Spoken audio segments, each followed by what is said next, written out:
اندھی نہیں لگ رہی اور عادل کے منہ سے ابھی یہ الفاظ نکلے ہی تھے کہ وہ اچھل پڑا اور کویتا ظاہر ہو چکی تھی۔ بس زیادہ دہشت زدہ ہونے کی ضرورت نہیں پنڈت جی، اور کبھی کبھی ایسا بھی ہو جاتا ہے۔ اب عادل کا مذاق اڑانے کی باری میری تھی۔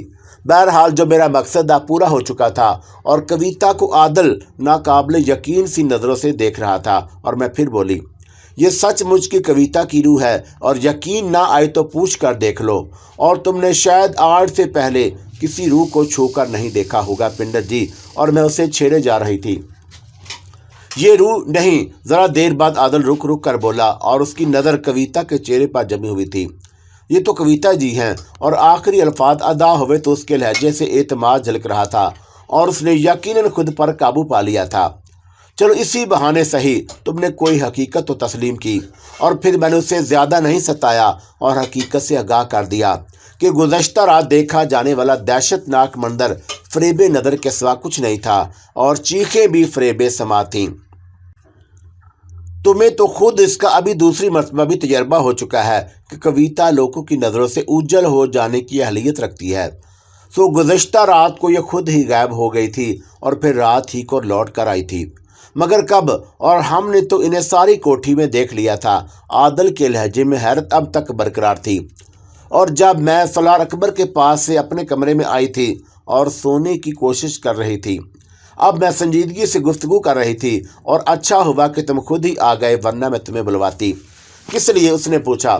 یہی سب کچھ بتانے کے لیے جو ابھی تمہیں بتایا ہے، اور میں نے جواب دیا۔ اور میں یہ نہیں چاہتی کہ کوٹھی میں موجود جن افراد کو کویتا کے قتل ہو جانے پر یقین آ چکا ہے اور وہ اسے اچانک دیکھ کر خوفزدہ ہو جائیں۔ تم لوگوں کے ذہنوں کو ذرا پہلے سے ہموار کر دو، اور جو کچھ انہوں نے دیکھا وہ کچھ بھی نہیں، ایک شیطانی چکر تھا۔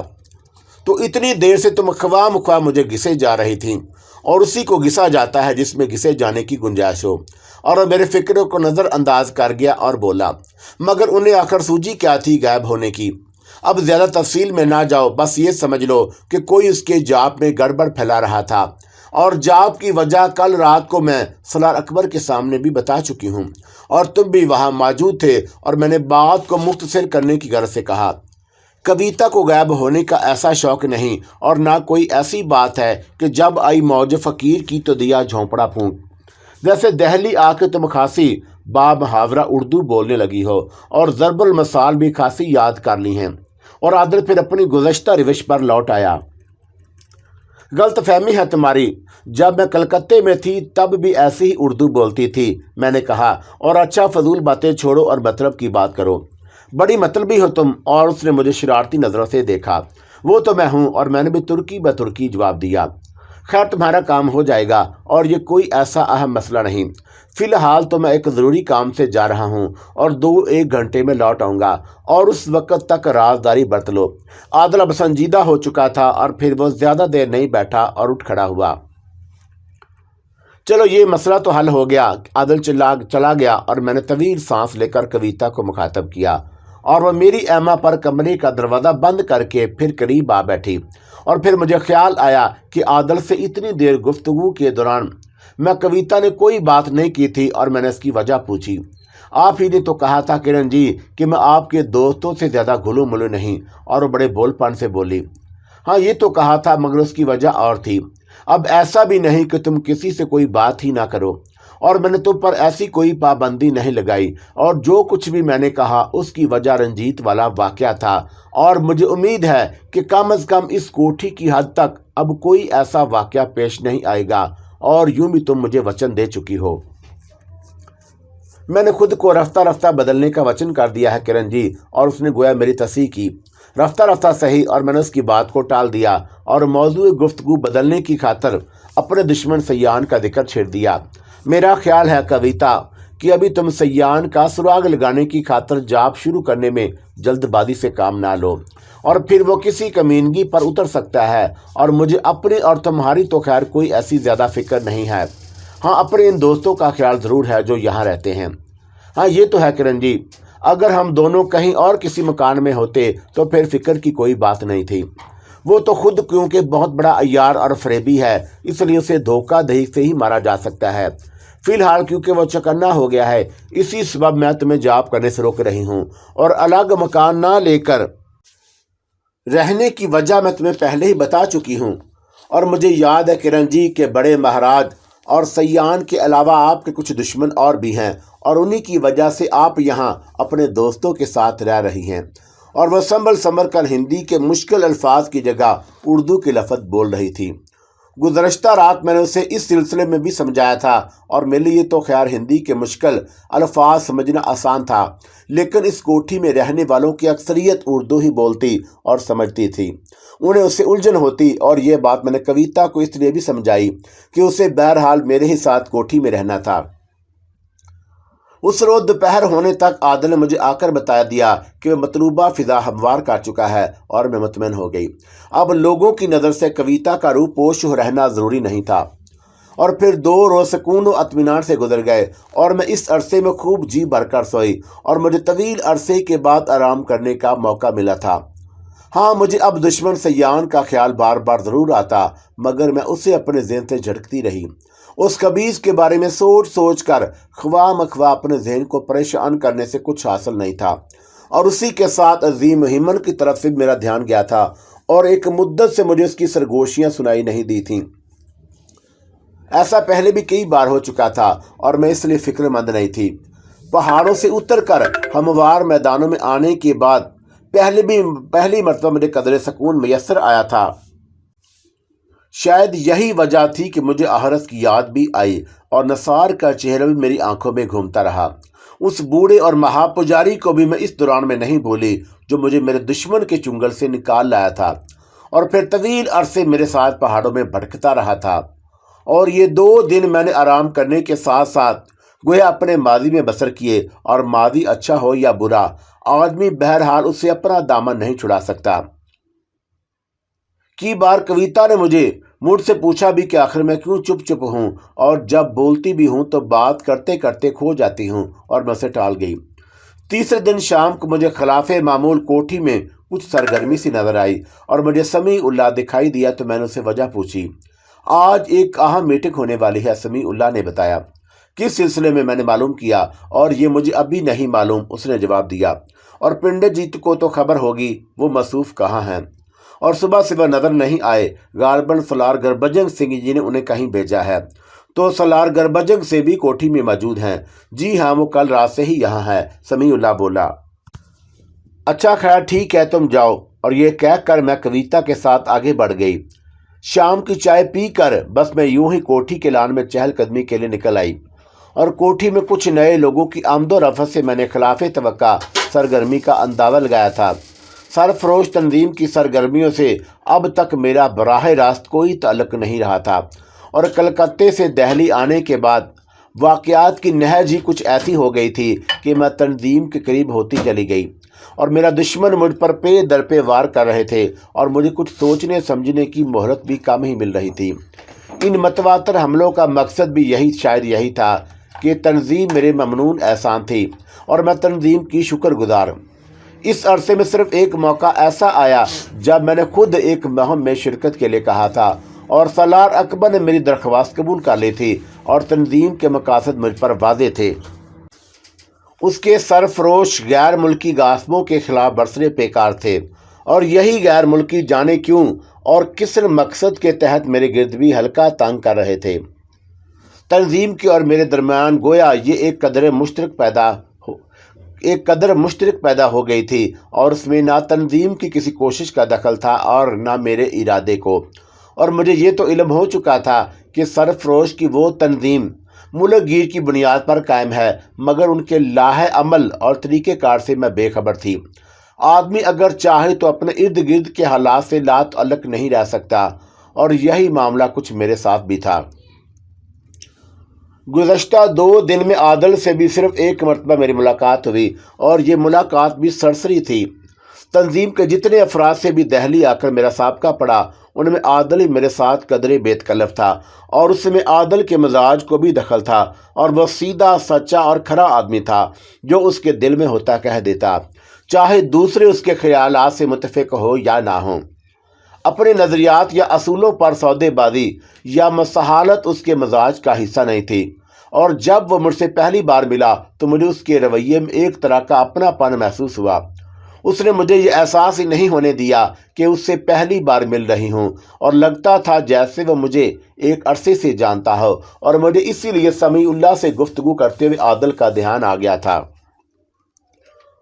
کویتا کے ساتھ اپنے کمرے میں لوٹ آئی تو رشیدہ نے مجھے سالار اکبر کا پیغام دیا، اور اس پیغام کے مطابق اب سے تقریباً 1 گھنٹے بعد وہ اہم میٹنگ ہونے والی تھی، اور میرے لیے تعجب خیز بات یہ تھی کہ اس میٹنگ میں مجھے بھی شرکت کی دعوت دی گئی، اور اس کوٹھی میں بھی پہاڑ گنج والی کوٹھی کی طرح اجلاس کے لیے ایک کمرہ مخصوص تھا، اور بڑے مہاراج اور گوپال کی قید سے رہائی پانے کے بعد میں ایک مرتبہ وہاں جا بھی چکی تھی، اور ہر شہر کی تنظیم کے نگران یا سربراہ کو وہ لوگ سالار اعلیٰ کہتے ہیں، اور اس بات کا علم بھی مجھے اسی روز ہوا کیونکہ اس اہم نوعیت کے اجلاس میں سالار اعلیٰ نے بھی شرکت کی، اور وہ اجلاس اسی کی صدارت میں ہوا تھا، اور میں وقت مقررہ پر اجلاس والے کمرے میں پہنچ گئی، اور اس وقت تقریباً تمام نشستیں پر ہو چکی تھیں۔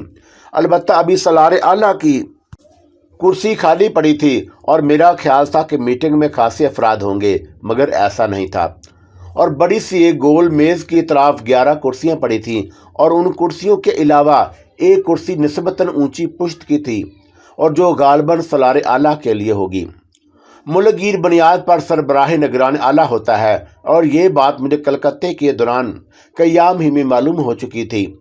بنگال کے چیف آف انٹیلیجنس ڈسوزا کو سزائے موت دیے جانے کا فیصلہ نگران اعلیٰ کی توثیق کے بعد حتمی قرار پایا تھا، اور نگران اعلیٰ کون تھا اور کس شہر میں تھا نہ مجھے معلوم نہ کبھی جاننے کی ضرورت محسوس کی تھی، اور میں دہلی کے سالار اعلیٰ سے واقف نہیں تھی، اور یہ پہلا موقع تھا کہ اس سے میری ملاقات ہونے والی تھی۔ میرے علاوہ اس میٹنگ میں تنظیم کے جو افراد موجود تھے، میں ان میں سے صرف 3 کو جانتی تھی: سالار اکبر، سالار گربجن سنگھ اور عادل۔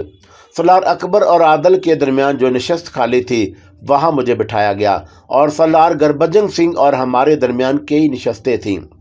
سالار اعلیٰ کی آمد کے مقررہ وقت سے پہلے ہی تمام ارکان اجلاس میں جمع ہو چکے تھے، اور پھر وہ گورا چٹا اور دراز قد شخص بھی آ گیا جس کی آمد کے سبھی منتظر تھے۔ اسے کمرے کے دروازے سے اندر داخل ہوتے دیکھ کر ہی تمام افراد اپنی اپنی کرسیوں سے اٹھ کھڑے ہوئے، اور وہ شخص اپنی کرسی پر بیٹھنے سے پہلے نرم آواز میں بولا، تشریف رکھیے، اور سب اپنی اپنی نشستوں پر بیٹھ گئے۔ آپ حضرات یقیناً اس بات پر حیران ہوں گے کہ اجلاس میں ایک ایسی شخصیت بھی موجود ہے اور جس نے باقاعدہ ہماری تنظیم کی رکنیت اختیار نہیں کی، اور سالار اعلیٰ کا اشارہ یقیناً میری ہی طرف تھا، اور میں چوکنا ہو کر بیٹھ گئی، اور مجھے اندازہ نہیں تھا کہ گفتگو کا آغاز میرے ذکر سے ہوگا، اور سالار اعلیٰ اپنی بات جاری رکھتے ہوئے کہہ رہا تھا: محترمہ مابلہ کو نگران اعلیٰ کے احما پر اس اجلاس میں شریک کیا گیا، اور اس کی وجہ اجلاس کے دوران میں آپ کو معلوم ہو جائے گی۔ یہ کہہ کر اس نے سالار اکبر کی طرف دیکھا، اور اب آپ فرمائیے یہ اجلاس کس لیے طلب کیا گیا، اور ہمیں کس صورتحال پر غور و فکر کر کے اپنے آئندہ اقدامات کی راہ متعین کرنا ہے؟ عرض کرتا ہوں، سالار اکبر بولا، پہلے یہ مصدقہ اطلاعات ملی تھیں کہ ہماری تنظیم کے خلاف حکومت ملک گیر پیمانے پر کوئی بڑا آپریشن کرنے والی ہے، اور اس آپریشن کی نگرانی ایک ایسے شخص کو کرنا تھی جو وائسرائے کے بہت قریب شمار کیا جاتا ہے، اور محترمہ مابلہ کی دہلی میں آمد سے قبل ہم ایک غلط فہمی کا شکار تھے۔ ہم یہ سمجھتے تھے کہ شاید پولیس، CID وغیرہ ہی ہمارے خلاف سرگرم عمل ہیں، لیکن معلوم ہوا کہ معاملہ یہیں تک محدود نہیں، اور حکومت کی دوسری ایجنسیاں بھی ہمارے مطلوبہ مقصد کی راہ میں حائل ہیں۔ اور سالار اکبر چند لمحے کو رکا تھا، اور سالار اعلیٰ کی اجازت سے سالار گربجن سنگھ بول اٹھا، اور یہ بھی کہ محترمہ مابلہ ہی کی وجہ سے ہمیں ان باتوں کا علم ہو سکا۔ آپ ٹھیک کہتے ہیں سالار، اور میں بھی یہی عرض کرنے والا تھا۔ نگران اعلیٰ کی طرف سے ہمیں یہ احکام ملے تھے کہ محترمہ مابلہ کے ساتھ ہر ممکن تعاون کیا جائے، اور ان احکام کی مزید تفصیلات کا موقع نہیں ملا۔ سالار اکبر نے پھر بولنا شروع کیا: نگران اعلیٰ کے ان احکام کی وجہ سے آپ سبھی کے علم میں ہے کہ انہی کے ایک جرأت مندانہ اقدام کے سبب ہمارے کتنے سرفروش زندگی کی سرحد عبور کرتے کرتے لوٹ آئے۔